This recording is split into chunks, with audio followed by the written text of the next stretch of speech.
Have you ever wanted to have the power to bend water? What about having sand fly away from you when you moved your hand?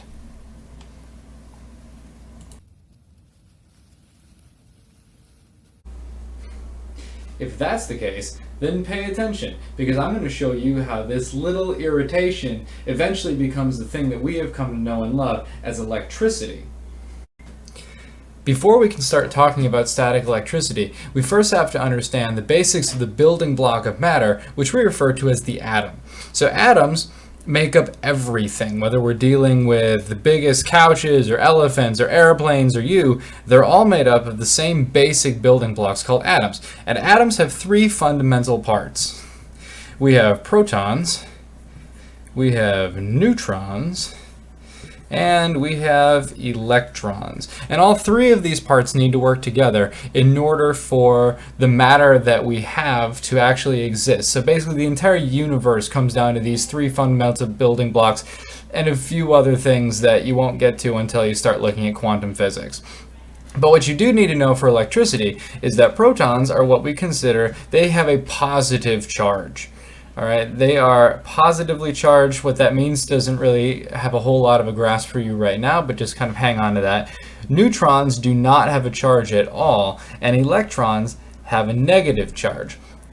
And in a totally balanced object, if we have something that has no total electrical charge, so for instance, you in general do not have an electrical charge, that means that my total number of protons, which have positive charges, is roughly equal to my total number of electrons, which has negative charges. And if these two numbers are equal, what that means is that I will have a net of zero charge. I have the same number of positives and negatives, and so I don't wind up having any electrical charge on most objects.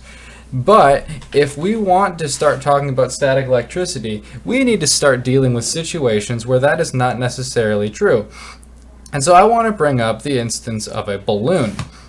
Let's say that I have a balloon, and it's a party balloon. I'm done with my birthday party, but before I decide to throw it away, I take it and I rub it on something, something furry. So the head of maybe a sibling. They have hair, you rub it on their head, they're probably going to be unhappy about this whole situation. But what eventually happens is that even as I start to take the balloon away, their hair keeps standing on end. And you've just ruined it. You've given them a bad hair day. But if the balloon is not quite touching their hair, the hair is still reaching out for it. And this is our fundamental concept for static electricity. It explains how this works. So if I was to look at this in a very in-depth situation, if I want to kind of zoom in, what I have is on the surface of the balloon, I have a whole bunches of protons and electrons, lots of positives and minuses. And I have my sibling's hair right over here, which also has lots of positives and minuses. We've got protons and electrons everywhere. And at first, they are roughly the same number of each one.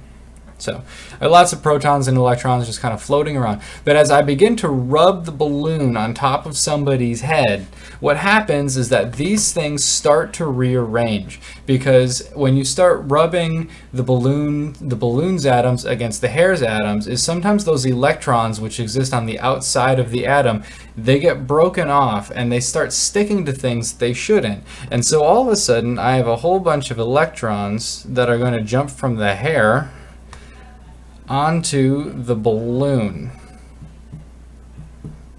Okay, and now if I was to look at these things in separate, I can look over here and say I have a net positive charge on my brother's hair. I have a net negative charge on the balloon. So I've got more negatively charged electrons on the balloon. I have more positively charged positively charged protons, on the hair. And what this leads to is that we now don't have a neutral charge. We have a negative charge on the balloon. We have a positive charge on the hair. And what you guys need to know, and this is the first time you're going to see this reference, but it's something that we'll be talking about when we deal with magnets, is that the fundamental rule applies here. Opposites attract. And while this might not necessarily be a good idea for your dating life, it does work in the sense of physics. So if I have something that is positively charged and something that is negatively charged, and I bring them relatively close together, the attraction between the electrical charges will do the rest of the work, and they will try to come together. Just like your sibling's hair will try to go towards, if it's positively charged, will go towards the balloon, which is negatively charged. And this works exactly in the same way as the demonstrations that I gave earlier. So if the water has a net negative charge, which it does, water is slightly charged, and the comb, after running it through my hair a number of times, has a slight charge. If those charges are opposites, the water is going to bend towards the comb as it starts to leave.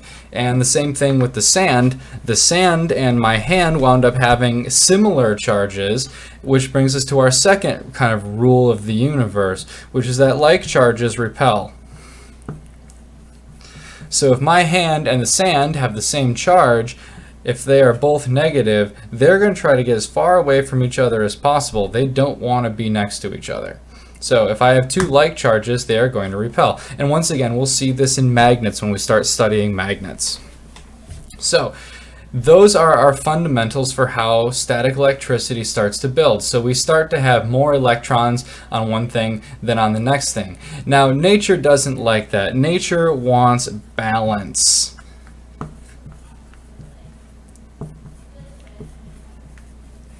Nature wants balance. And so it's going to fight against this, and it wants to go ahead and restore the positives and negatives being in balance on our two things. And so what's it going to do? We're going to get a static shock. We're going to get a zap. Okay? This is in a small thing when you reach out and when you touch like the doorknob of something after you've been walking across the carpet, there's a charge difference between you and the doorknob. There's going to be a static shock that kind of restores that charge balance. On a much larger scale of things, lightning happens. Okay, lightning, the kind of thing with it brings enough electricity to kill people, is really just nature restoring a charge difference between the clouds and the earth. So this is something that you have to consider, and it's kind of a serious deal. But that is how static electricity works, is that we are trying to restore a charge difference from one place to the other. And we can take advantage of that when we start building electrical circuits. So those are the foundations for how static electricity works. Now, I know that I went kind of fast with this one. There are some supporting materials that I've put on Canvas to kind of help you work through this concept. But it's also a really foundational concept, so I really encourage that you try to make sure you understand it well before you start moving on. Now, there are a few assignments that I've put up on Canvas. If you have any questions, go ahead and reach out to me during office hours or by email, and I'll try to get back to you as soon as you can. Good luck!